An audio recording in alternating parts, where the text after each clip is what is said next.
Good evening, everyone. We'll be starting here momentarily. Good number of folks are joining, so we'll just give it a minute or so, and we will get started.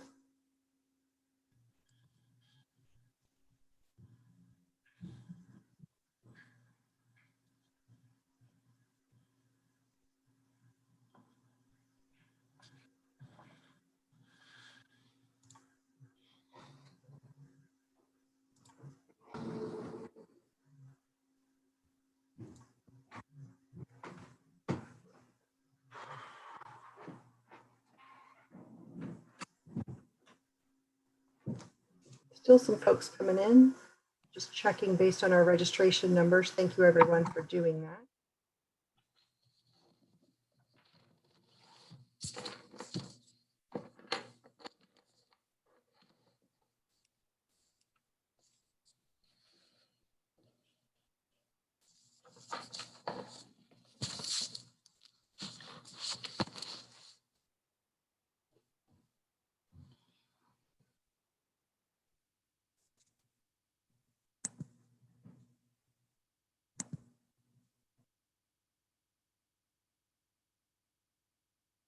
All right. Right now we have 55 folks joining us, and I have about 3 minutes after, so we'll go ahead and get started.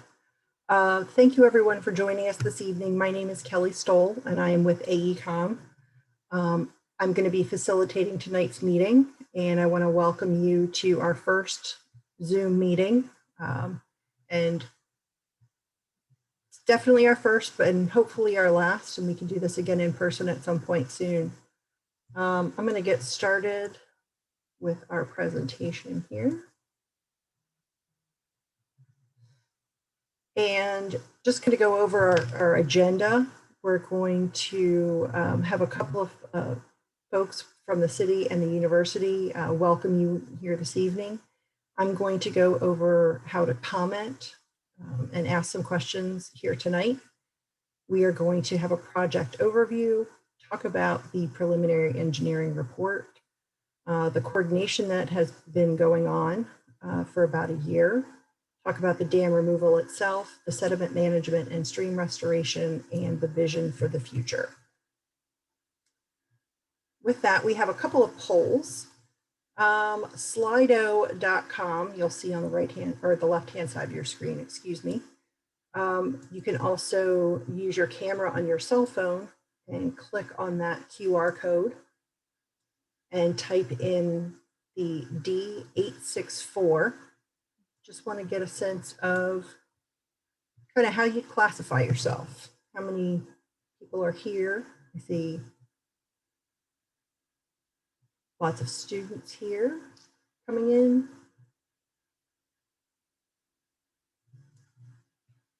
This will also let us know kind of what types of things you are interested in, which we'll get to our next poll. We have one more poll after this, and just so you know, if you're on Slido, once we move past this poll, we'll be able to, it will automatically advance for you on your phones. Coming up at the end of the presentation, we'll also have a final poll. And again, if you just leave your phone open to Slido, it will advance to that poll for you as well. So it looks like, let's see, our students are very interested in the project. Folks from the city, university, faculty and staff, residents, some folks outside of Lynchburg, and others. Well, great. We're going to move on to the next poll. Thanks for sharing. And now we'd like to know why you attended today's meeting. To learn more about the project, removing the dam. Are you interested in the bridge and road project? Do you have concerns about flooding? I know today's rain event and yesterday's rain event had everybody checking the weather outside, and then other.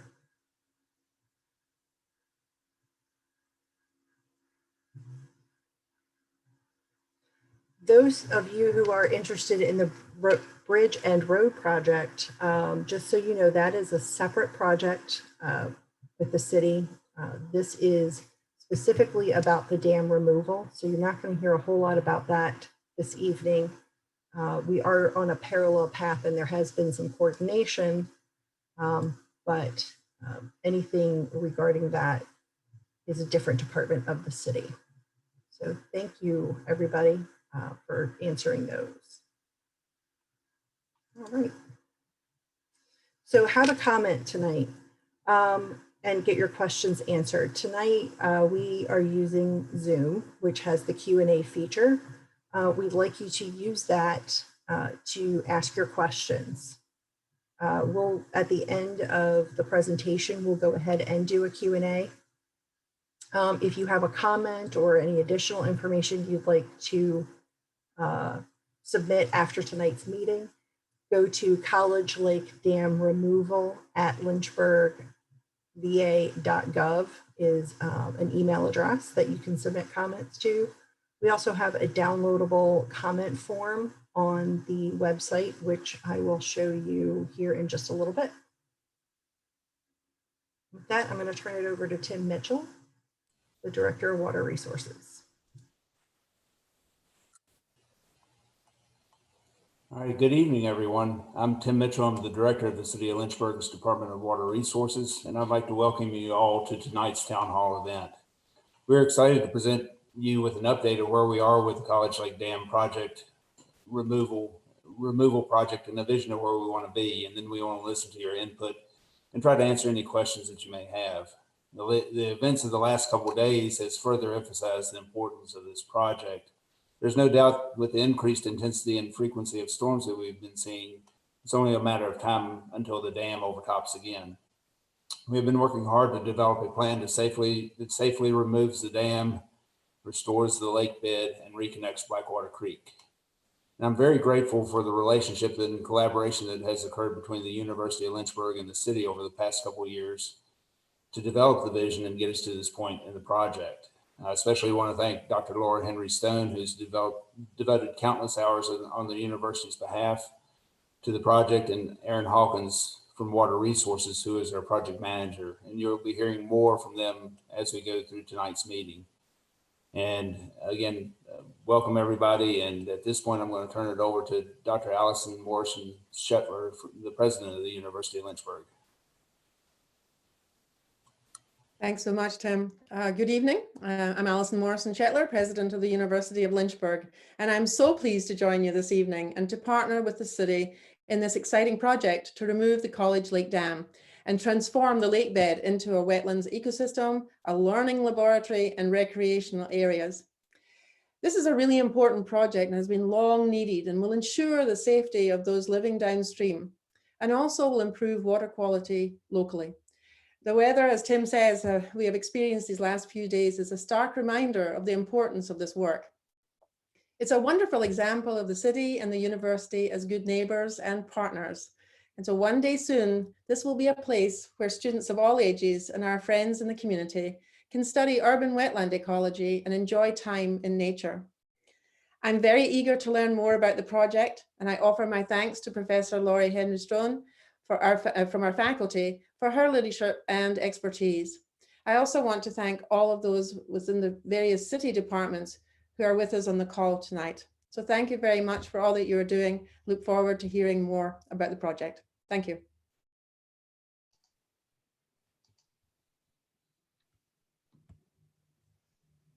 Hi, good evening, everyone. My name is Erin Hawkins. I'm a water quality manager with the city's Lynchburg Department of Water Resources.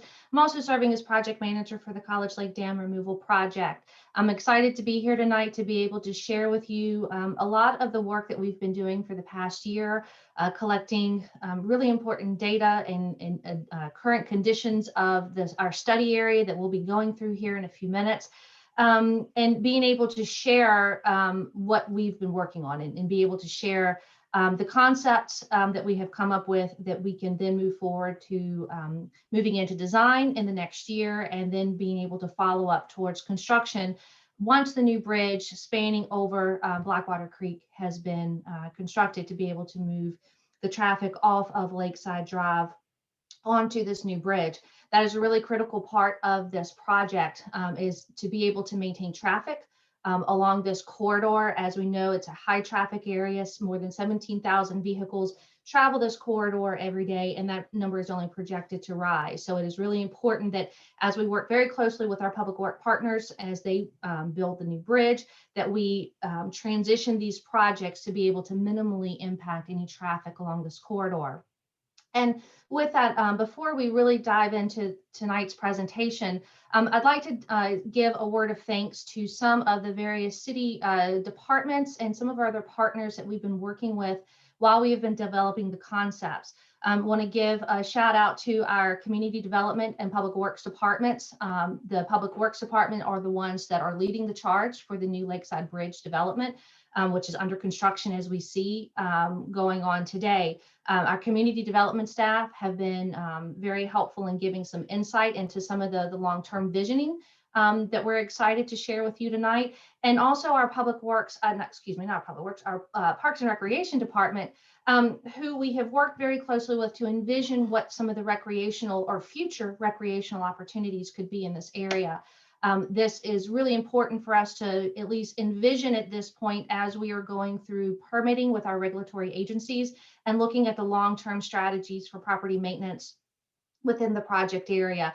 We want to make sure that we can account for and include what we can in these early stages so that we can move forward with those projects in the future in working with the regulatory agencies involved. Also working alongside the university and with other some of our other local colleges, Randolph College included, working on research opportunities and learning opportunities for our community between both the University of Lynchburg and Randolph College. I know they have ongoing research opportunities that their students are pursuing within the project area and even downstream. So we're excited to be able to share this project with them and also learn from them as we go along, as they gather data with this project. We have also reached out and have been talking with the Lynchburg City Schools, particularly some of the administrators and the science teachers, to understand how we could offer this up as a resource to our local community and our students, being able to have meaningful watershed experiences, being able to learn more on a hands-on experience, learning our SOLs, and really being able to understand what their needs would be very early on. And you'll see some of the outcome of this work later on as we present to you some of those visions. So I do want to give a big thank you to our partners as we've been moving forward with this, and we'll be continuing to work with them as we move forward on the College Lake Dam removal project. One of the other resources that we have developed is a dedicated web page for the project, collegelakedamremoval.org. This page will be a landing spot for all things associated with this project. We have some really great information on here to really allow you to explore the watershed, to understand the project area, the history of College Lake. It's been within our community for many years. Many people have very cherished memories with College Lake. So we do want to acknowledge the past as we move forward into the future.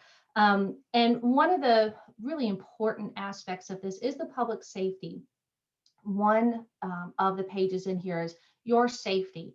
This is really important for the folks that live in flood-prone areas to understand if they live in either an inundation zone or a 100-year flood zone, so that you can be better prepared for when we have events like we've been having the past couple of days. We've seen significant flooding in our community and surrounding areas, so we want to make sure that our residents are knowledgeable on where they are and have some of the resources available and information available to make the choices during these types of rain events. So your safety tab will give you the opportunity to insert your address. It's something that our wonderful GIS folks in the city have developed. And then we also have links to other city pages that have more flood awareness and preparedness information for the folks that have questions. And so you can kind of explore this portion of the webpage to be able to learn more information. Also under news, as we move forward, we'll be sharing information such as we are videoing this meeting tonight, and we'll be able to share this information and use this as a platform as we move forward to provide updates and as we move forward even into construction and in the years to come after we're done with the removal work itself, as we begin to monitor the restoration of the area.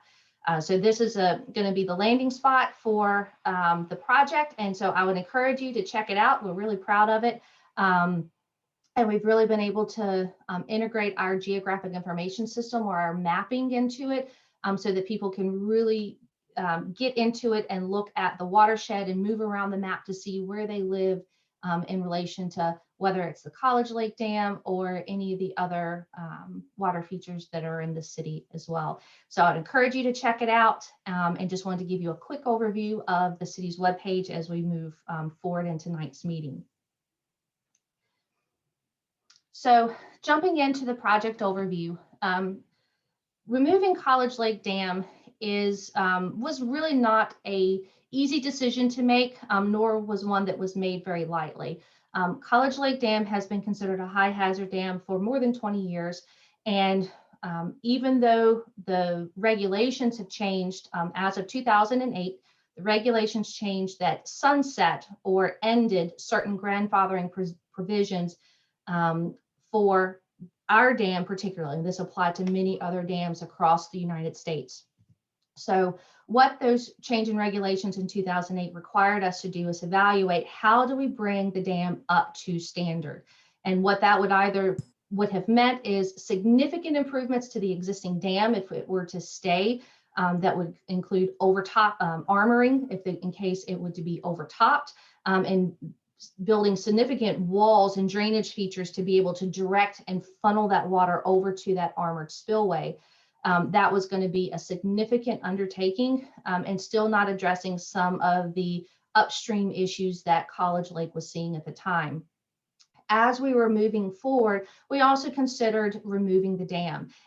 And that would take removing the dam and also Lakeside Drive that sits on top of it, and restoring that lake area back to a riverine system. As these two options has been deliberated since 2008, we had worked very closely with the university and having conversations back and forth on the path forward. As we were moving into the final stages of making a decision, August 2018 happened. I remember that night very, very vividly. And that's the night that we had a significant rainstorm come through our community and dump a significant amount of rain in the College Lake watershed. That's where we saw College Lake overtop and very close to failure. And if that had happened, we would be dealing with many other issues today. But that reprieve that we were given to be able to move forward with a planned removal of the dam and develop an ecological restoration of that lakebed area will allow us to build a more sustainable system through this area to carry the drainage area that actually comes down to College Lake. It carries about 22 square miles of the city down to this point. So it is a very significant drainage area that comes to College Lake Dam at this part.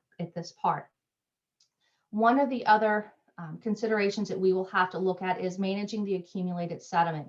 As we know, College Lake has been shrinking in size really since it was created. We started seeing the shrinking of it as early as the 1940s, not nearly hardly about a decade after it was first constructed. And over the years, we have seen a steady decline in the capacity of the lake. So knowing that there's a significant amount of sediment that would need to be managed, and that is a significant part of what this project will be managing. Along with that, we wanted to make sure we had a stable and sustainable system moving through here. So ecological restoration is not just removing a dam and letting it go. Ecological restoration will be establishing a new stream channel connecting Blackwater Creek from upstream to downstream of where the new bridge would be, so that we have a system that will carry the flow of water through there. Blackwater Creek is a significant tributary within the city of Lynchburg, and it needs to be able to carry the flood flows that come through there during these high events. Removing College Lake Dam will remove the inundation mapping, which is the threat of flood if the dam were to breach or to break. And that inundation is a significant public safety issue from not just in the immediate vicinity of the dam, but going all the way down to the James River. So this is a significant public safety improvement by removing this inundation area. And so with that, we will be working very closely with FEMA to get our mapping updates so that we have a clean map once FEMA publishes their new maps that will include the removal of College Lake as part of the newly published 100-year floodplain maps. And all of this is to say, you know, these are the goals that we have and we have established in working with the university. And what we're going to go over now are some of the early findings in the preliminary engineering report. We'll go over some of the concept designs that we have come up with and that we will be moving forward into design later in the next year. So before we get into that, I wanted to give you kind of a bit of a tour of our study area. This area includes the College Lake area as we see it today, so that open water body that you see as you drive over Lakeside Drive, and including upstream a good portion of Blackwater Creek itself. So the study area itself is about 113 acres that it encompasses, and it does encompass the historic extent of the lake. Currently, the lake is about 14.5 acres in size, where originally it was closer to 44 acres. So it gives you an idea of how much the lake area has diminished. As part of the study area, we have delineated over 12,000 linear feet of stream. This includes Blackwater Creek within the area, all of the tributaries that drain into it, in addition to the wetland area. So the blue that you see on the screen is the open water area and Blackwater Creek moving upstream to the left of your screen. And then the kind of neonish green area, those are some of the existing wetlands that have been identified within our project area. We wanted to know what the full extent of the stream, the hydrology, and the wetland systems were in this area before we could really get into design. And so this image just gives you a little bit of a historical extent of the lake. And then Kelly, if you don't mind moving your cursor over that kind of upper end of the lake on the lower left-hand side of the screen, that kind of gives you the area right in there. So that's kind of the upper area of the lake as it was back in 1941. So just to kind of give you a little bit of perspective on the study area and why the study area goes as far upstream as it does. And so now I think what we'll do is turn it over to Brandon, who will be able to give us a little bit more insight in the preliminary engineering report findings. Thank you, Erin. I guess good evening, everyone. My name is Brandon Alderman. I am the technical project lead and lead stream restoration designer for the AECOM team during the College Lake Dam removal project. So over the last year, AECOM has been working very closely with the city and the university to prepare a preliminary engineering report. And that report documents the investigations that have been ongoing. For those of us that do not know what a preliminary engineering report is, or sometimes it may be abbreviated as a PER, it will review past existing collected data available, present new data collected on site. It'll document concept design options and considerations. It reviews the constructability of those designs. And finally, it presents initial cost estimates. Not only will this PER provide information on the dam removal, but it also documents potential vision and amenity upgrades that could be available at a later time for any interested parties to pursue. So all of this has been accomplished with the frequent and continuous coordination with the city's Lakeside Drive Bridge team as well. So talking a little bit about the work completed, we've spent thousands of hours in the last year performing work that could provide critical insight into developing a concept design that meets the city and university's goals for the dam removal project. That work includes a number of different survey methods, including topographic, geotechnical, bathymetric, and geomorphic surveys. We've conducted sediment characterization analysis, including quality and quantity of the sediment that's accumulated within the lake. And we've documented the rates at which that sediment is being delivered to the College Lake on an annual basis. We've had contact with, go back one, Kelly. We've had contact with the state and federal regulatory agencies to get early feedback and discuss expected regulatory requirements. And we've developed a concept design that includes items such as a controlled phase dewatering plan, sediment management plan, a dam breach concept plan, and stream and wetland restoration plan.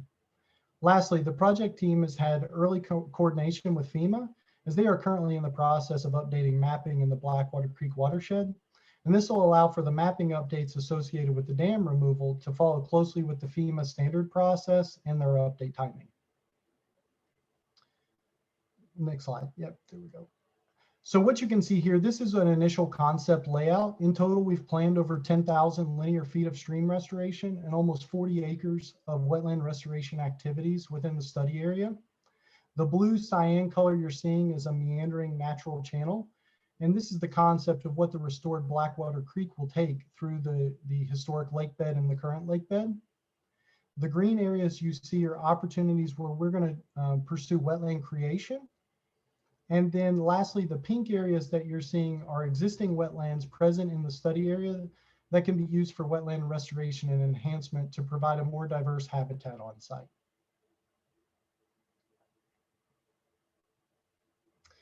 So as mentioned in the work completed, we've had a number of pre-application meetings with state and federal agencies regarding the project. This allows us to plan early for the regulatory permit requirements in our design and post-restoration efforts. Agencies we have coordinated with include the United States Army Corps of Engineers, the Virginia Department of Environmental Quality, FEMA, and the Virginia Department of Conservation and Recreation. We plan to continue to have conversations and to continue to involve the regulators often during the design phase of the project as we move forward. And with that, I'd like to introduce Bill Weibrecht to discuss dam removal. Bill is a valuable member of the AECOM team and has been involved in dam removals for over 20 years.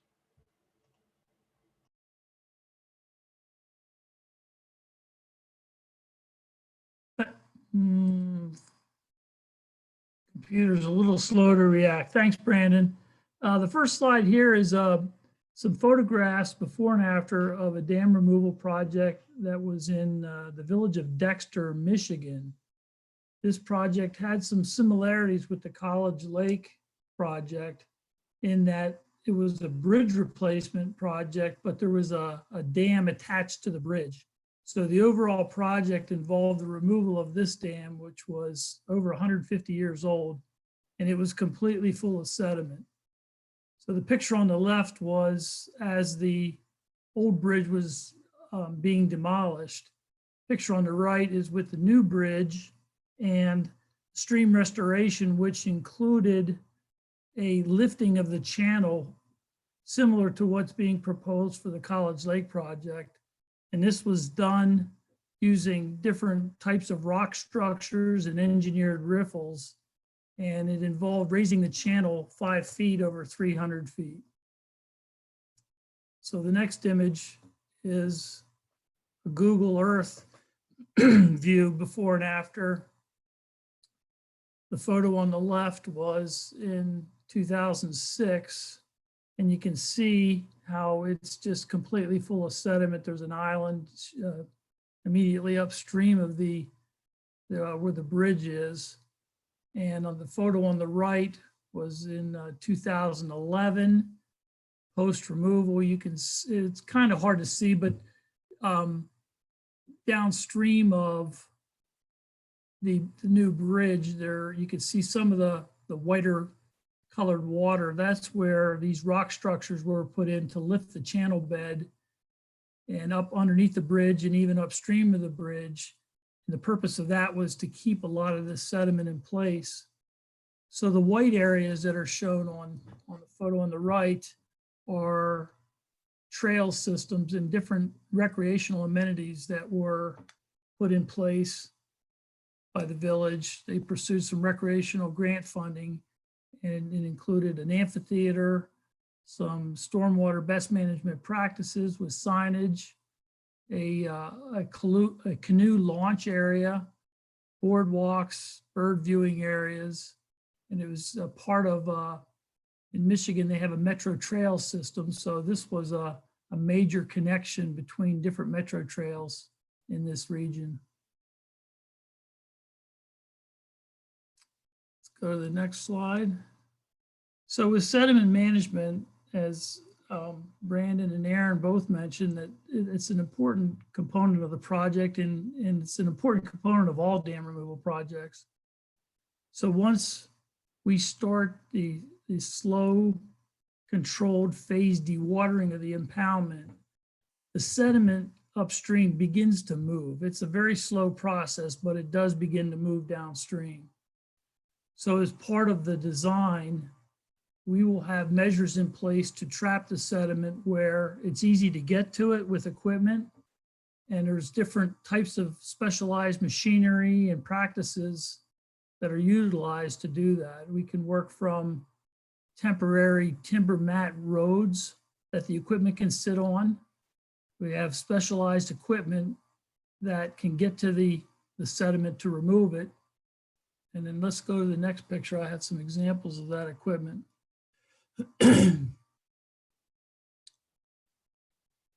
So the upper picture, this was a project in Traverse City, Michigan. This was the Sabin Dam removal on the Boardman River. That piece of equipment has very wide tracks with fins on it, and it's mounted on pontoons. So this machine is hard to get stuck. This thing is highly buoyant. It can get into the riverbed to get to where the sediment needs to be removed. And it has a very long boom on the end of it with a bucket. So where this machine is being used, it can grab the sediment, spin around 180 degrees and cast that sediment up on the upland areas at least 150 feet away. So it's very useful in these types of projects. The lower picture is an example of a sediment trap as the water slowly being lowered through a controlled dewatering process. This was on the Boardman Dam removal, again on the Boardman River. This is located upstream from the project shown on the upper photo. So as the water started to lower, there were areas that became more accessible to get to the river, and if with equipment to get to locations where the sediment had to be removed. So this sediment trap here was actually added to the project as conditions became favorable to get to it. So you can't see the whole machine there, but you can see the boom in the bucket there on the right side of the photo. We used super sacks. They're just gigantic sandbags that were put in the channel. And this machine came in and was able to dig the sediment again as it's mobilizing downstream during the dewatering. These areas, once you start to remove it, become really good areas to trap and remove the sediment, just get it out of the system. And again, they can cast it to the side where conditions are favorable for more traditional type equipment to get to it, pick it up and put it to where its final disposition is. And I think after that, I'm going to turn it back to Brandon to talk a little bit about the natural channel design. All right, thank you, Bill. So the method of restoration that we're going to take on Blackwater Creek in the concept design includes an active restoration approach because we want to control that sediment. We use natural channel design techniques in order to achieve this. And that approach relies on site-specific collected data that we've been able to collect and provide guidance in identifying the stable channel dimensions and floodplain connectivity. So in a natural channel design project, there's a very close relationship between the stream and its floodplain as it's returned to a condition that maximizes stream function. So as you can see in this example here, this is a project that utilized natural channel design in an area that is characterized by a high amount of sediment accumulation and channel cutting due to the presence of a dam that was removed downstream without addressing the channel itself. So shortly after the dam removal, the stream was left to find its own path through the accumulated sediment. And the upper right photo is the result of the braided system that had kind of taken place through the area. Our team used an active restoration approach to manipulate the channel using natural channel design to promote channel stability and stop that sediment from continuing to degrade the water quality and affect the fish populations downstream. We used on-site native materials such as trees that were harvested nearby and boulders present on site to keep construction costs low. And we used native plantings of sedges, rushes, and willows to provide a long-term stable solution along these stream banks. And as you can see, just 11 months post-restoration, there's a stable channel with varying riffle and pool habitat for fish species, and that'll allow the wildlife to recover and promote a healthier water quality. So the second site I want to just talk about is another restoration project that is of similar size to Blackwater Creek, and it's experiencing the same or similar impairments typical upstream of the lake as you walk the upstream portions of Blackwater Creek. So the channel was degraded, it had lost connection to its floodplain and was lacking native vegetation on the banks to provide stability. So those banks were sloughing off in great amounts. And so as a result, the macroinvertebrate life suffered, and with that, a decline in fish populations was observed. So a similar meandering channel in a broad valley was taken to restore the stream and reconnect the floodplain. And in just 4 years later, the site remained stable with woody vegetation that was once, barely 12 inches when we planted it, and now exceeds over 12 feet in height and lines the stream banks. And we're seeing a very high increase in macroinvertebrate and fish populations, as well as an increase in pollution-sensitive species presence. So just to recap a bit, natural channel design, which is the approach that was taken in this concept design, is a method of restoration that considers site-specific collected data. And that helps determine the proper channel size. It ensures that the channel that we construct is going to access the floodplain on a frequent basis to promote wetland creation. And it's also going to help us with an alignment that is going to produce a slope that's conducive for proper sediment transport, so we don't get a significant amount of sediment moving through the system that causes stream incision, or we don't move enough sediment that causes stream aggregation. So it's not a method or a goal of stream restoration to harden the stream in place, but to let the natural tendencies of rivers to provide that long-term stability. And we want to reestablish that proper sediment transport that was once there prior to the lake being in place, and prevent that further channel incision and degradation. We want to provide that floodplain connectivity that's going to promote those adjacent floodplain wetlands. And then the result ends up being a project that's both cost effective, it's low maintenance, and it's environmentally friendly. So next slide, please. And just as we mentioned, we're targeting a significant amount of wetland restoration to provide additional ecosystem restoration value.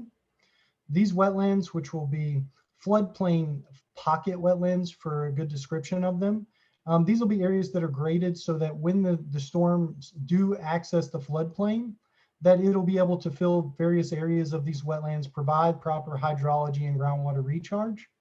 And these wetlands will provide some replacement habitat to maybe some of the species existing in the lake that prefer stagnant or ponded water. And that may just relocate to a different area during the removal as it's converted from an open water to more of a riverine system.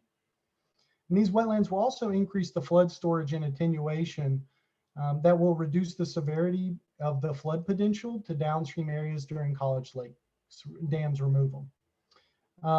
And with that, I'd like to turn it back over to Erin Hawkins, the city's water quality manager, as she discusses a little bit more of the preliminary concept.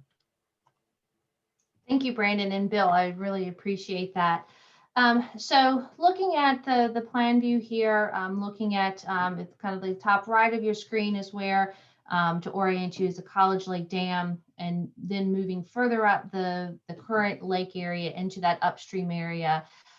This is the concept that has been looked at for not only providing the removal of the dam itself, but then being able to carry this stream channel through the lake area. It's really important for this channel to be able to carry the floodwaters that will come through here. Removing the dam, as I mentioned earlier, will have an improvement on the downstream area during larger storm events. But Blackwater Creek is a major tributary of the city.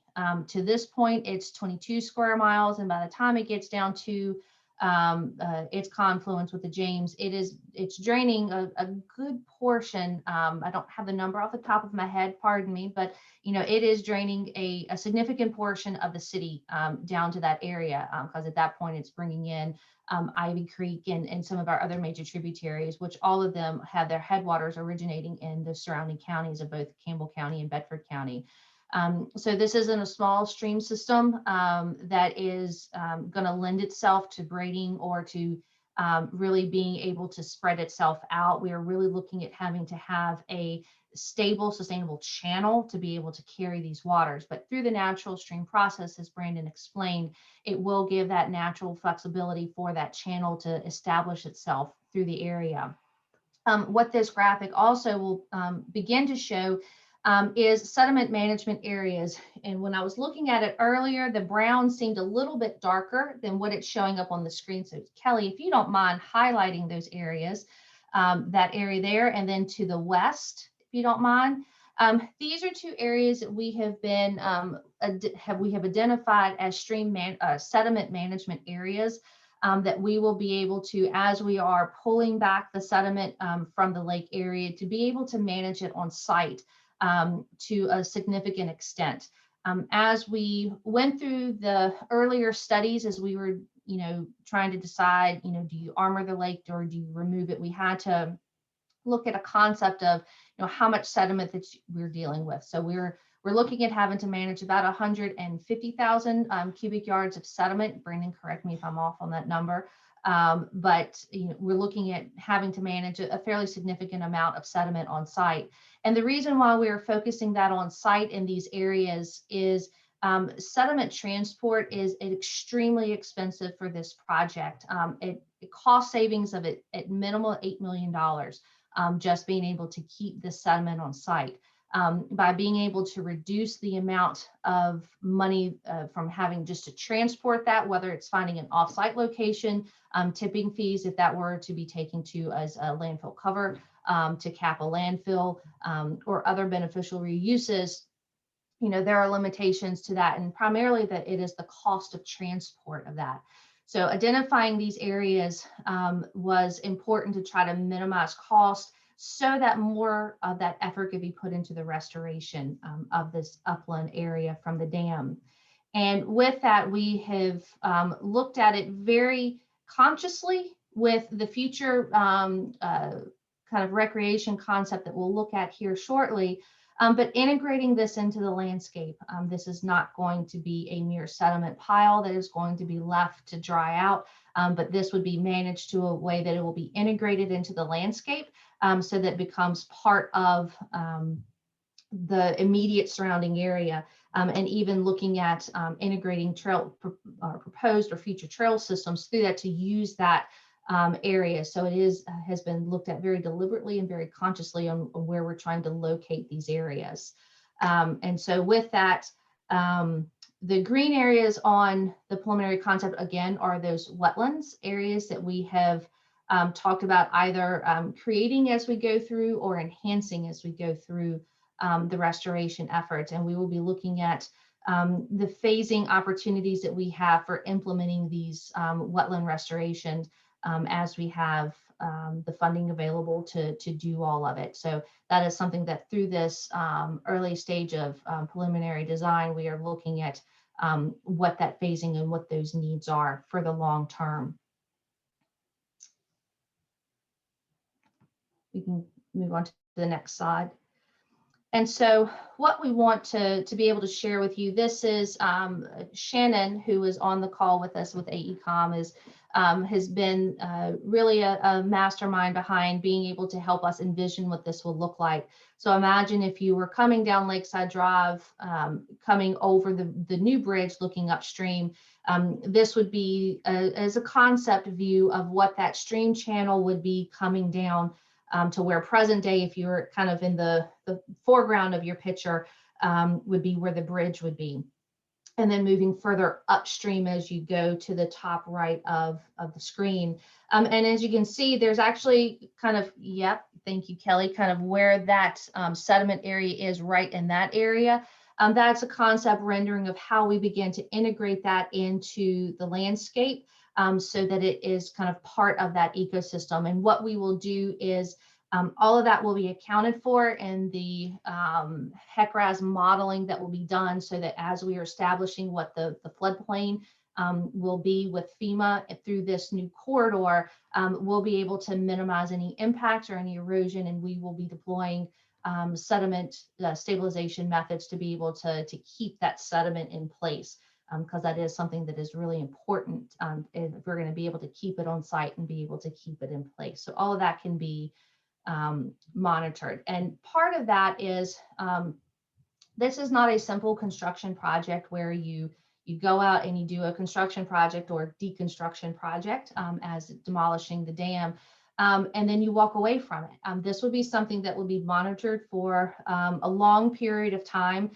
There's a minimum of 5-year compliance monitoring that we will be working with our regulatory agencies, both DEQ and the Army Corps of Engineers, to be able to monitor the stability of this area, and we'll work very closely with AECOM so that we can know, minor adjustments or major adjustments that we're seeing, that we can go in and have those addressed. So this is something that that we're looking at for really the long-term sustainability, and making sure that this is done right the first time. And really not have to come back in and have any major issues. That is not something that we want to have as part of this project. So looking at the stability of the channel, looking at how it carries through this lake bed area has been a significant part, and questioned all the way through the process of how we can make sure we have a stable system to transition Blackwater Creek back into. And with this, there's a whole lot of research opportunities and education opportunities. So I'm going to turn it over to Laura, to Henry Stone with the university, to talk about what some of the research opportunities are that they're working on, and to talking about taking it a step further with amenities and trails. Thank you, Erin, and good evening, everybody. I have the privilege of sharing a little bit of this exciting vision with you all. This vision really portrays, our 2 years of work since August of 2018 to imagine what the future of this ecosystem will look like. And of course, College Lake has been an important part of our community, the university community, for a long time. And we imagine being stewards of this ecosystem, into the future. And so this gives us an opportunity to learn collectively with each other, with our students, with the wider community, about how to be good ecological stewards of this environment. In fact, how to restore some of this rather damaged ecosystem. And I want to quote very quickly somebody who is sort of a hero of mine, Aldo Leopold, who created the land ethic, right? And said that a thing is right when it tends to preserve the stability, beauty, and integrity of the land, and it is wrong when it tends otherwise. And so I share that with you because I think that what we've designed here is in line with Leopold's land ethic to tend to preserve and restore really this environment. So what you see here in the amenities and trails, again, Shannon deserves a lot of credit for putting this together, and I get to present it to you.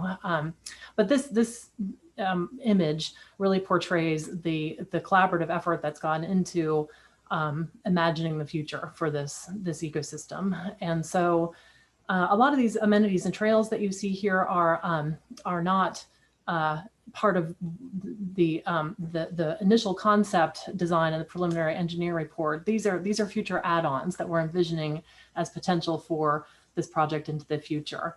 So what that means for us as an institution, and for our peer institutions in the area, and for K-12 educators in the area, is that we can gather data and learn from this project about how to do this kind of dam removal and ecological uplift project in an urban watershed like ours, and share that with the wider world. Because of course, dam removals are becoming more and more common and we have this opportunity to learn from it and share. So what you'll see here is, in addition to the stream channel that Brandon has already talked about, you see some dotted paths that could be both the existing trails as well as trails that we might add and boardwalks that we might add to provide access for things like wildlife viewing, bird viewing, wetland research opportunities, environmental education opportunities for local students and K-12 folks. And again, Kelly's also identifying that same area where there'll be some terraforming from the sediment that will be deposited from the lake bed into that hillside. And you can see a switchback trail if you look really closely on top of that hillside. So I think that's everything for me, and we're getting close to being able to hear from you all. And I'll turn it back over to Erin. Thanks.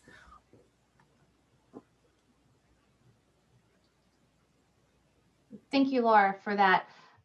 So project timeline moving forward, as we know currently, the road is currently under construction for the new Lakeside Bridge connecting up to the lighted intersection of College Drive.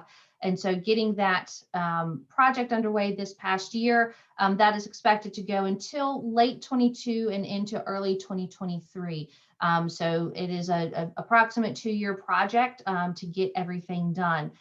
Along with that, or concurrently with that, I should say, is that we've been doing our preliminary engineering report, and we'll be moving into the design phase moving forward. What we anticipate is to about early to mid 2022, moving into a bidding phase where we would go into construction possibly towards the end of 2022 or early 2023. This would be done so that the majority work for the Lakeside Bridge road project would be complete. Traffic would then be moved off of the current alignment of Lakeside Drive over the dam, so that there's no interruption to, or very minimal interruption, except for that transition to the new road for traffic on Lakeside Drive. And then we will be moving forward for construction, looking to potentially complete that if timeline keeps on its current path in early 2024. From that, we'll move into the post-construction monitoring phase of the project, and we'll monitor it not just for the 5 years after, but working with the university. I'm sure that monitoring work is going to continue for many, many years, if not decades to come, for this area through research opportunities and otherwise. One of the other items that's really important for me to talk about as part of this project is the mapping for the FEMA updates. What we're doing right now, FEMA has instituted an initiative to update the 100-year floodplain maps, or as they're being referred to now, the 1% chance floodplain maps for the region. And this is something that they're really doing statewide, and the maps that we have are approximately 40 years old. So FEMA has undertaken the effort to completely reevaluate the FEMA floodplain maps. And as part of that, our timelines for these two projects, for the FEMA mapping update and the College Lake Dam removal project, were not in alignment with one another. So what was forecast is that FEMA would be publishing their maps before the project was complete.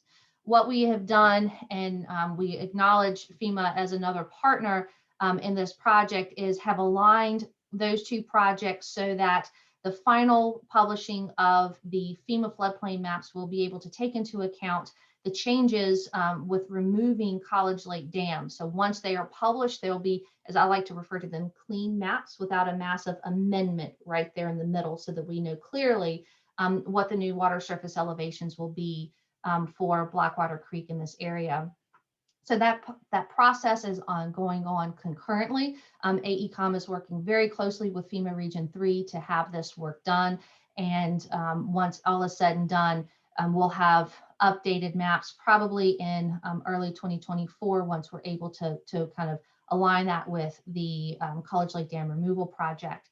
What we'll also be able to do is study the changes between the current mapping, again, noting that it's 40 years old, but we'll be able to note the changes between the water surface elevations between what they currently are today with dam and then without dam. And then we'll be able to also overlay that with the FEMA modeling. So we'll be able to see If FEMA weren't even coming through and updating their mapping, we'd be able to see what those changes would be. But then ultimately, the FEMA maps will supersede the current 1978 maps that we have. We have a very small portion in the city that was restudied in 2008, but not the entire city as a whole.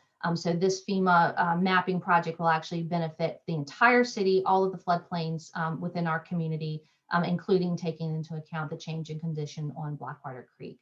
So I wanted to give you an update on that timeline. Moving forward, one of the really important things with this project and working with the university is identifying, how much of these identified goals are we able to do. The study area as a whole is a significant undertaking to take on.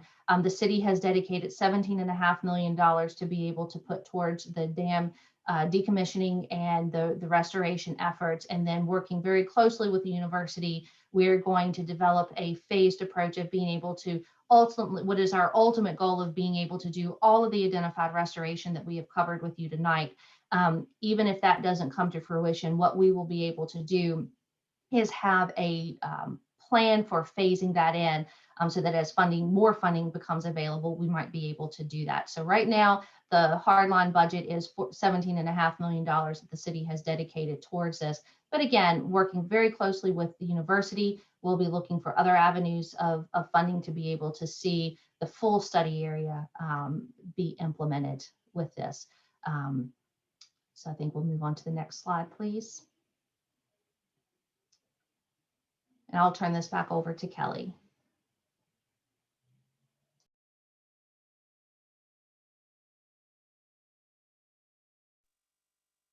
Hi, everybody. Sorry about that. We just wanted you to, since this is our first virtual meeting, give us some feedback on how you think we did. We are always looking and learning to improve. So we want to hear from you, and we appreciate that feedback. And we thank you for the scores. We're going to move into some Q&A right now. We have been getting your questions in the Q&A section. Some have been answered by some of the folks here with us, my colleagues at AECOM. But we're going to start off with some of the questions that we've been receiving for the team here. And I'm going to first cover, again, how to ask a question. Use that Q&A icon there and type your question here in the Q&A box. I don't believe I've seen a whole lot of folks who have called in. If I'm going to check our attendees, but Zoom does allow for folks to call in, and we want to give those folks an opportunity to ask any questions that they may have. So if they do have some comments, they can submit those before, but while getting their questions answered. So first off, I am going to ask a question here about, I think Aaron covered it.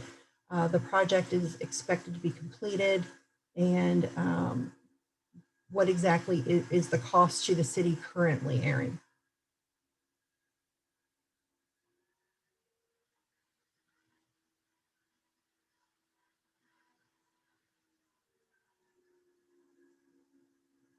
Aaron, come back. Sorry, and I was speaking to you with my microphone on mute and no camera. I apologize. So I'm sorry, can you please repeat the question? Absolutely. The project is, the question was, what is the expected date of completion of the project and the projected cost to the city? Absolutely. Going back to the project timeline slide, we are anticipating about a 2-year window for the road and bridge project to be complete. And then post that, it'll be another 2 years. So we're looking at probably a approximately 2024 timeline. So another 4 years for both the bridge and then the dam removal and restoration efforts to go on. As I mentioned, the city has contributed $17.5 million for the project, and we are currently working with the university to identify funding resources that we could contribute in addition to that for the project. We have a question about the plans for removal of debris, tires, garbage, logs, etc., in the wetlands after high water events or flooding. Has that Right. been? That will be something that we will work with the university on to develop a post-construction kind of management plan for the area. It is quite unfortunate that throughout our city, we see a significant amount of trash and debris come down our stream channels. It really comes back to each of us individually to be responsible for our trash from ourselves personally, our properties, and transport of it. And it's really disheartening when we see the amount of the amount of trash that does come down our community. And it will be one of those items that will just have to be addressed moving on. What we could look at is volunteer opportunities, student service hours, or some other means of contributing volunteer hours towards addressing stream cleanup events. Like the city does sponsor that every year, trying to promote stream cleanup. So that could be something that the city could work collaboratively with the university to create opportunities to do those cleanups. We have a question about the 100-year flood map, and I think you mentioned it briefly, that it is being drawn without the dam in place. So as you mentioned, we're going to get the clean maps, if you like to call them. Right. The final FEMA floodplain maps will take into account the College Lake Dam removal. And so that will be reflected in there. And we will see a significant, at least in the immediate vicinity of the dam, of an elevation change there and lowering the FEMA floodplain map. And so we'll actually see a decrease in elevations upstream of College Lake.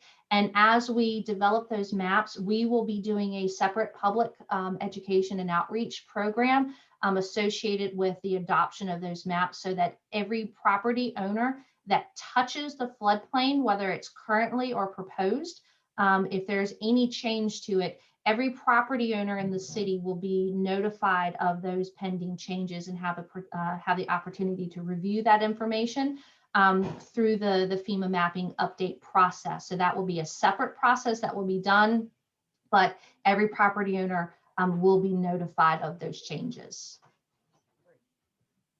We have some folks asking about the taxpayers here in the city paying for the project versus the college. Can you kind of address, or I'm sorry, the university, can you address kind of the path forward there?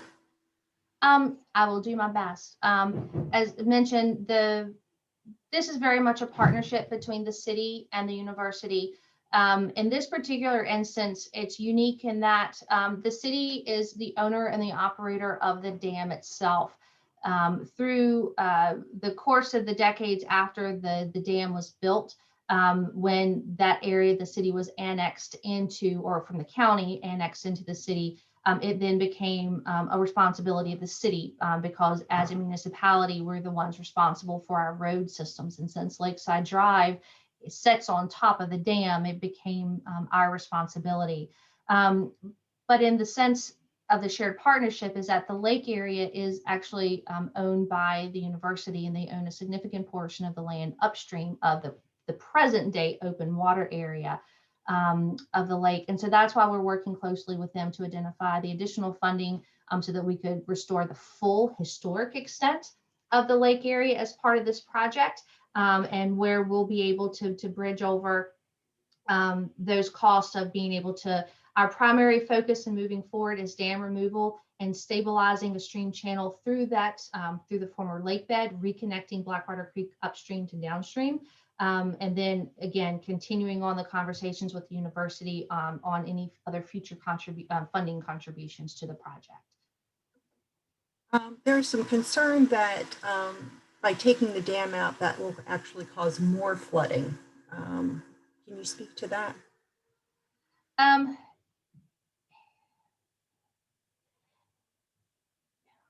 the removal of the dam is not necessarily going to create more flooding.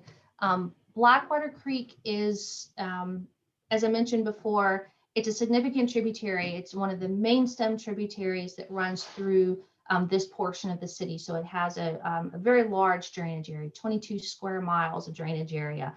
It goes all the way out to parts of Timberlake Road out at Greenview Drive, well into the county, in areas as far out as Waterlick Road, all the way to 221, coming back around the city, and including a portion of the Liberty University and part of Candler's Mountain drainage coming down through that area of the city. So it's a very large drainage area that comes down through here. So when we're looking at it, we're having to take into account that this is a significant water body, and it is going to be prone to flooding with or without the dam there. So we're not going to see the flood potential is not going to be removed from Blackwater Creek, because we see that both upstream, well upstream, and even downstream of this system. But having this impounding area remove, it will eliminate some of that inundation flooding threat that could come through here, and some of the backwater conditions. So as the water flows into College Lake, it creates a backwater condition and actually kind of ponds that water up. And rather than just ponding it up, it will allow that flood flow to come through down through that area. So it will actually, in some areas, improve the flooding potential. And I know there has been some specific comments that were made regarding other drainage concerns, not necessarily right at College Lake Dam, but in the immediate upstream and downstream vicinity. And if we have your information, I'll be happy to speak with you offline on those of your concerns to see whether it is something that's directly affected by this project, or it is something that would need to be addressed separately, if it can be addressed. Has there been any testing on the sediment itself? Recently, there has not been. Back when in 2018, there was sampling that was done both just before, during, and after the College Lake was drained. This was after the flood event, when we needed to drain the lake down to do a full assessment, and for as directed by the Department of Conservation and Recreation. So it was something that was monitored at that time, and it was done for, if I remember correctly, approximately at least 6 months after the lake was refilled. We continued to perform a very wide array of testing that include nutrients, included sediments, including bacteria, and included a litany of things that, if there are other specific questions, I'd be happy to talk with you offline about them specifically. Some folks are concerned about the ecosystem once the dam is removed and some work starts to begin to reestablish the channel. Brandon, can you talk about your experience and what you've seen in other projects? Yeah, so this isn't a type of project where you just rip the dam out all in one piece or anything like that. This is going to be a very controlled process, a very, very slow dewatering.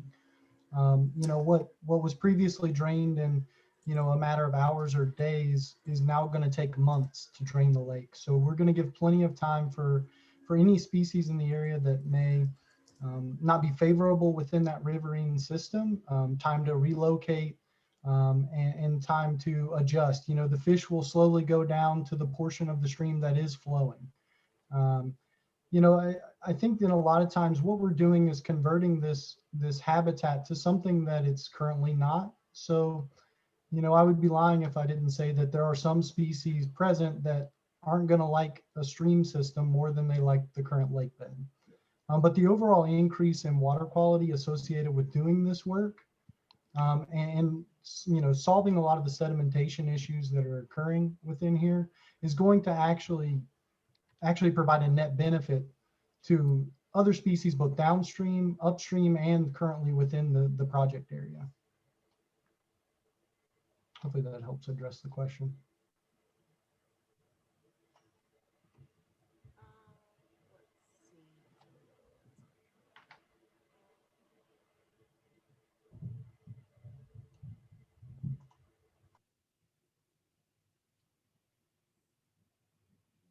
Safe removal of the sediment. How does that get handled, Brandon, in terms of moving it and ensuring erosion doesn't happen as things progress?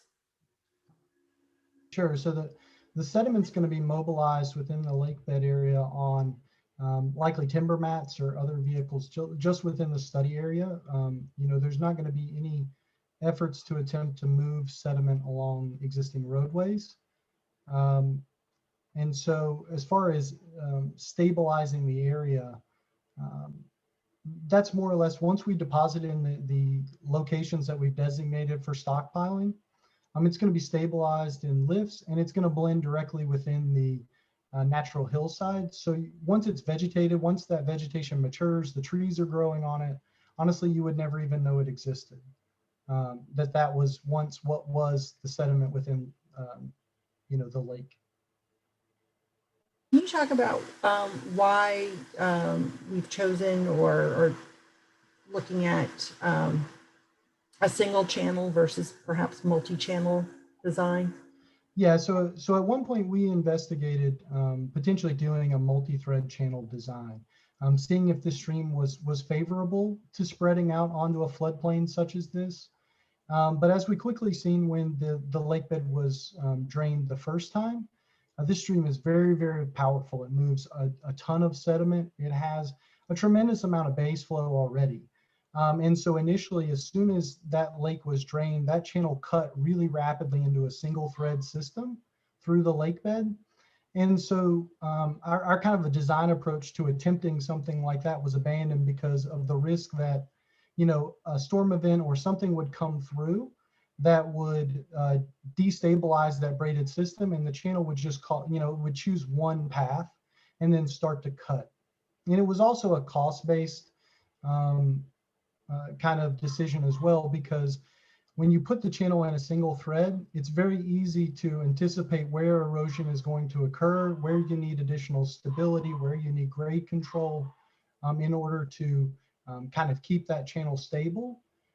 If you have multiple threads, you're spreading out your efforts in a lot of places, trying to stabilize various parts of the channel, trying to cut down, trying to avoid incision of the channel.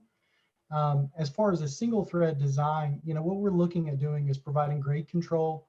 We're going to provide that through either rock or rock and log cross veins. There's going to be a number of those. We're going to look at doing reinforced riffles or constructed riffles, which are very, very coarse riffles that'll be deeper than the downstream pools, as to make sure to stop any sort of head cutting or incision, as well as this, we've kind of dubbed it or called it the boulder cascade, but it's a series of grade control veins from the lake bed down to its connection of Blackwater Creek that'll make sure that there's no head cutting that starts back up through this lake bed area.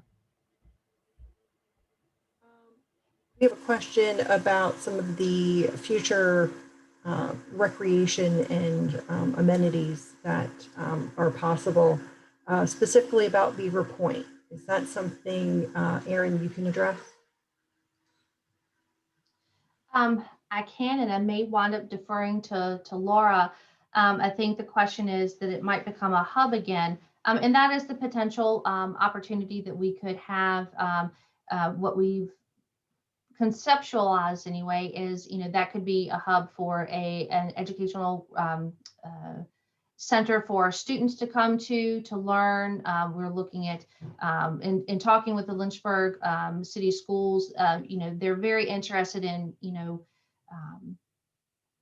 field trips that are in their backyards, local destinations that they could take their students to have these meaningful education experiences. So it's possible, yes. It is envisioned further down the road, and it would be something that, working with the university and our Parks and Recreation folks, we would have to move that concept and that vision forward. And that would be a little bit ways down the road, but there are lots of opportunities. And that's why we wanted to look for those, now, so that we can integrate that into some of the permitting and planning efforts that we were doing now. As I've kind of mentioned, we didn't want to cut ourselves off at the knees and prevent ourselves from being able to do some of these activities because we didn't think about it now, where we wish we would have thought about it, say, if we approach this 20 years from now. So that's one of the things.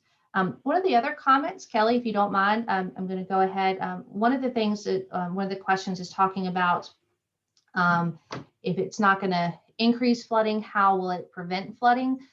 One of the important pieces to understand about the nature of a high hazard dam and a regulated dam is the inundation mapping that has to be done and accounted for in the design of the spillway configuration for dams.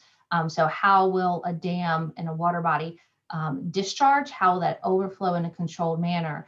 And one of the things that the regulators look at is that what happens if a dam breaches?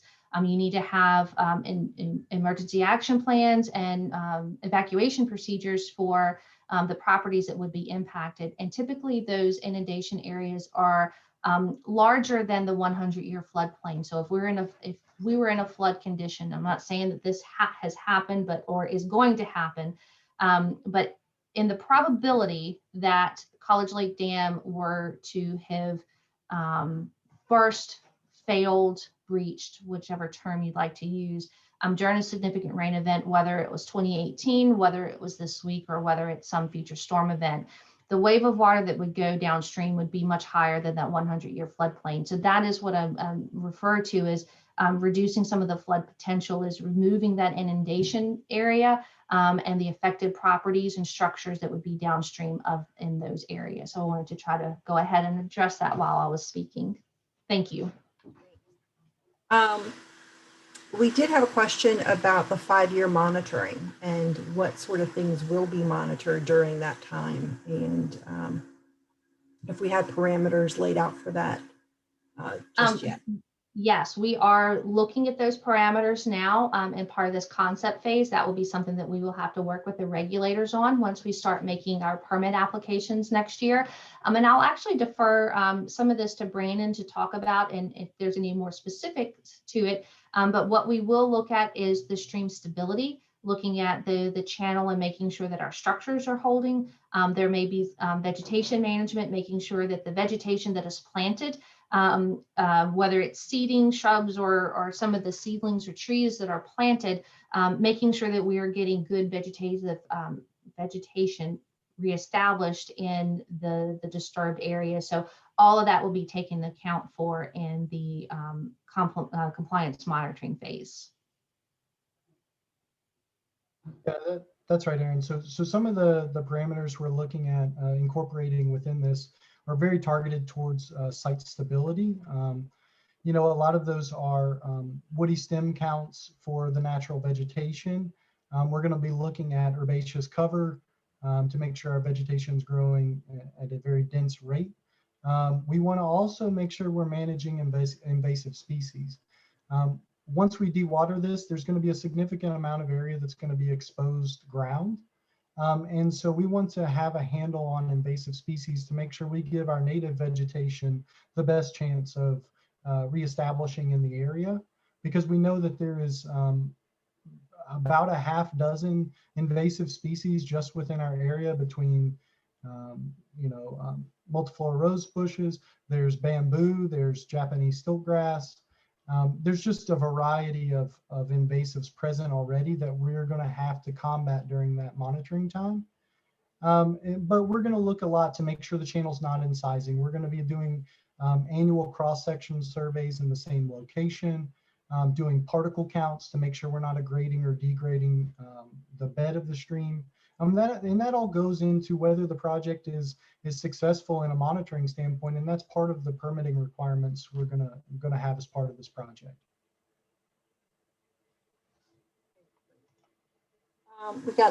We have some questions from Slido, and I think it's great that you guys are submitting that way too.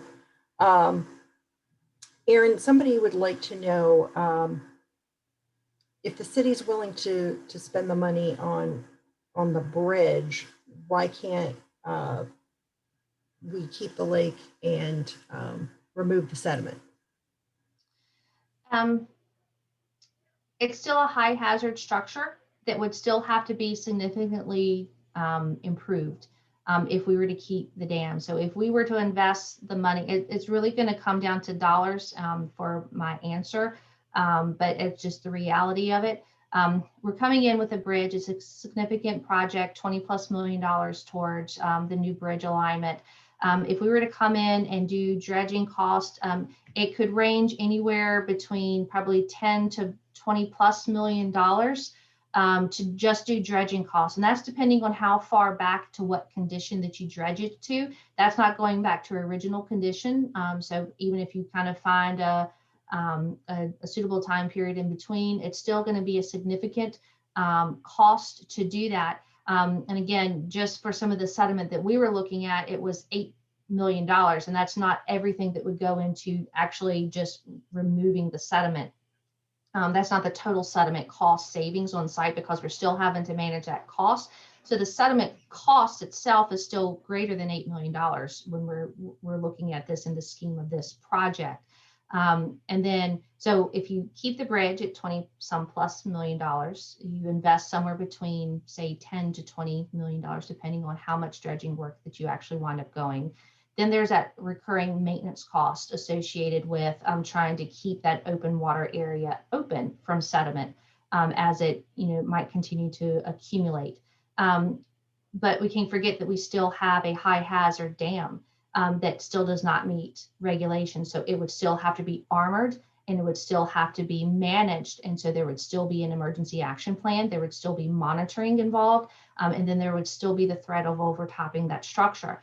The cost alone for doing that, these numbers are a little bit dated, and I'm going to estimate it, but they were somewhere, I believe, in the $14 to $18 million range. So when you add that on top of, dredging cost, you wind up with a $30+ million to keep the lake and do the dredging cost. So it's a significant cost to doing that. So it's when it boiled down to making the decision from a public safety standpoint, that's why the decision was to remove the lake, to remove the lake, to remove the dam. We have another question about the city or the university envision a qualification process for interested contractors. I guess as we move things forward with decommissioning the dam and removing the sediment, etc. That is highly likely that we will have some type of qualification process. We're not at that point yet. All of that would be put out through the city's procurement website and procurement office, and would be something that we could, at that time, be happy to talk with contractors about that pre-qualification process. So if you're a contractor listening, please keep an eye out. Brandon, can you talk about the difference with dewatering the dam this time compared to the 2018 event, and that effect on the fish and the wildlife? Sure. So when the dam was initially dewatered, the main reason behind that was to perform repairs on the dam. So they utilized the low-level outlet to open the valve and drain the lake. And with that, there was a release of sediment that was a part of that dewatering. This process of the dewatering plan that we're anticipating is actually built around a siphon system. And that siphon system is going to allow us to control the dewatering at a rate that's very slow. At that time, the traffic along Lakeside Drive will be relocated to the new bridge. And so these siphons will reach into the lake bed area. We're going to, we've prepared to construct a temporary dam in place of the existing one so that we can continue to drain the lake at a controlled rate using the siphons. And then we would remove that temporary dam and the dam itself when we were ready and the lake was drained down far enough. But this is a very, very slow process. Like, the lake is 13 feet deep or so right at the dam area. And we expect that to go no faster than maybe a half a foot a day. And that's if we're really pushing the siphons. And the siphons are also in place because they can be turned on in the case of a very heavy storm event to move that water past the dam area and the lake bed area on downstream in case one of those events occurs. Can you also talk about some of the vegetation plan for planting that new vegetation in the area, and what types of soil we will either bring in or treat, and what kind of plants we're looking at for the plan? Sure. So the planting mixes that we're looking at are a variety of both herbaceous planting mixes that are common within immediate stream bank areas. Usually these riparian areas are 20 to 25 feet from the stream banks. And then we also have various upland seed mixes that we're proposing, as well as a very diverse mix of woody vegetation.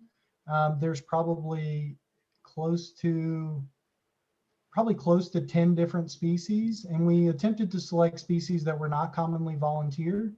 They weren't already existing within the area because we didn't want to plant something that already exists. If you've ever walked upstream of Blackwater Creek or that area, you know it's pretty much dominated by sycamores and box elders. And we're going to look to bring in various species of oaks, sourwoods, black willows, alders, just a variety of species that just don't exist, but are very common and native to Virginia and this area of the Piedmont. And the same thing goes with the herbaceous vegetation. It's driven very, very heavily upon using deep rooting sedges and rushes, and that's what we really need to hold this sediment in place. There's not going to be any sort of topsoil or anything like that brought in at this point. We believe that probably we'll do some soil testing to see if that material is good enough to plant on. And then likely what they'll do is they'll treat it with some sort of fertilizer if we need to at this time. But that's just accumulated really sediment that's a source from upstream. And we've done a number of studies upstream of the study area where we've actually walked very, very far up Blackwater Creek into where it braids into Dreaming Creek and Tomahawk. And that same type of sediment, this kind of sandy loam, exists throughout that entire watershed. And that's what we're seeing within Blackwater Creek.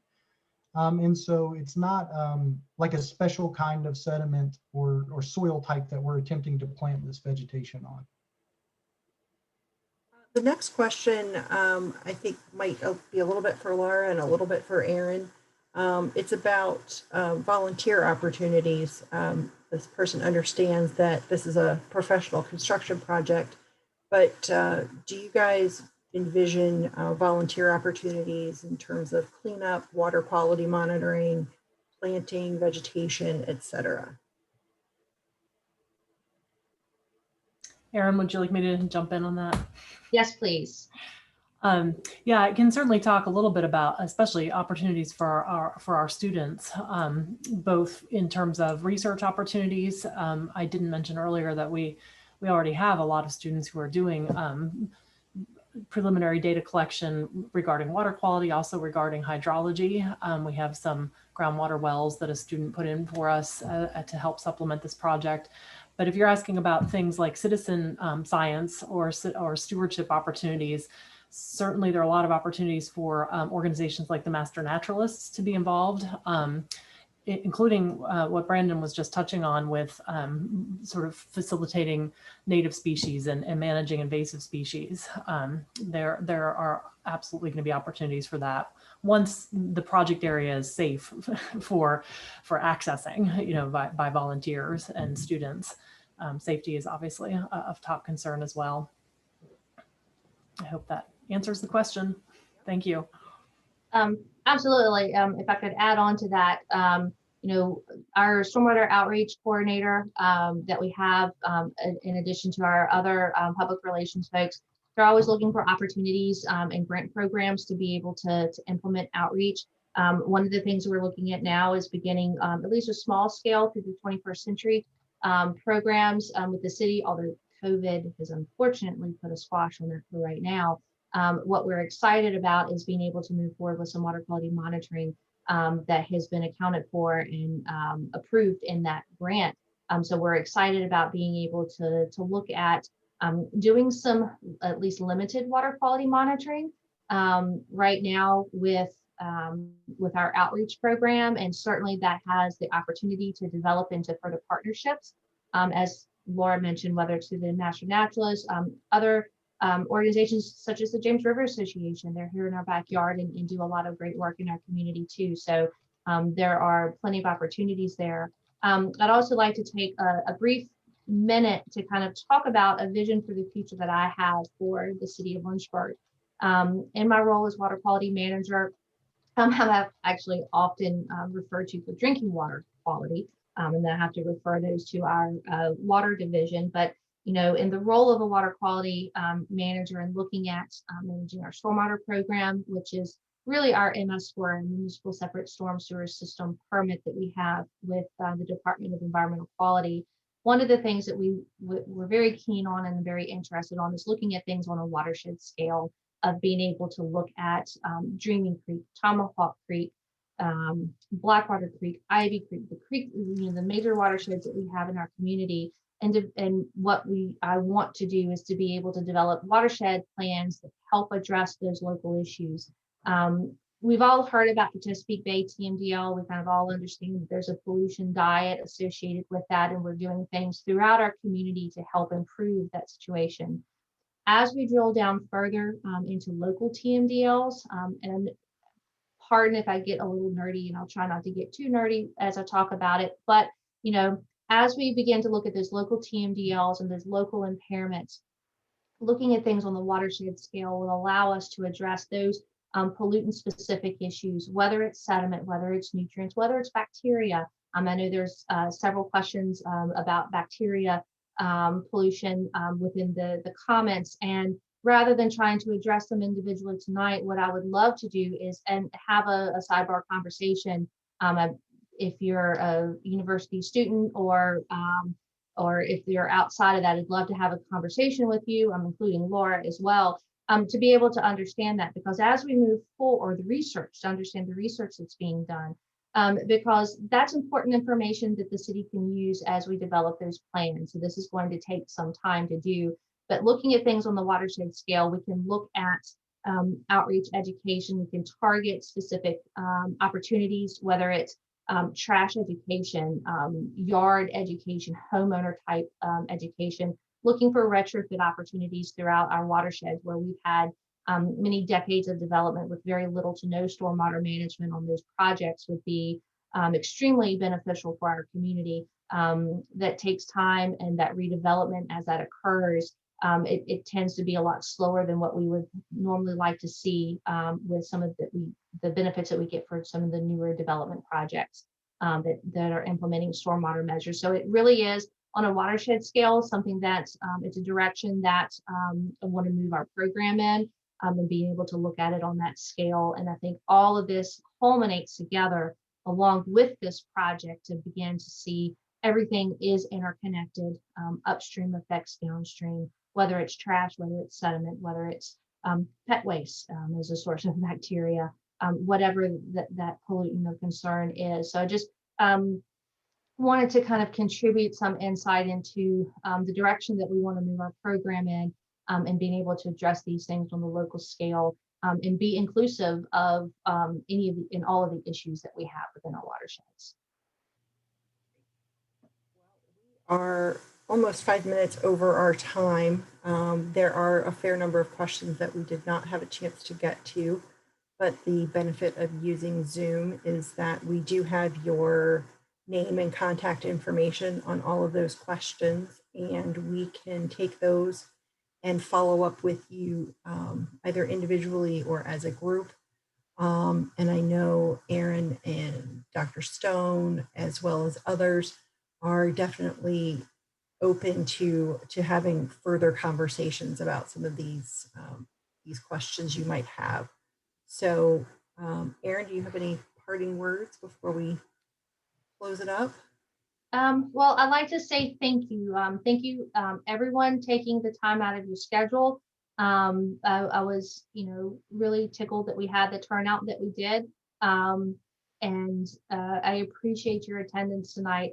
Our goal was to try to share this information. This has been, we had anticipated having this meeting much earlier in the year to get some input before we got this far into our preliminary engineering report, but I'm hoping that it worked out for the best, because I think we're really proud of where we've gotten, and we're really proud of where we're going. So we were excited to be able to share this information with you, and we will certainly be continuing to update our website. As you see on the screen before you, collegelakedamremoval.org will be the landing spot for all of our information, and keep a lookout for a lot of good stuff. We'll have this recorded video on there.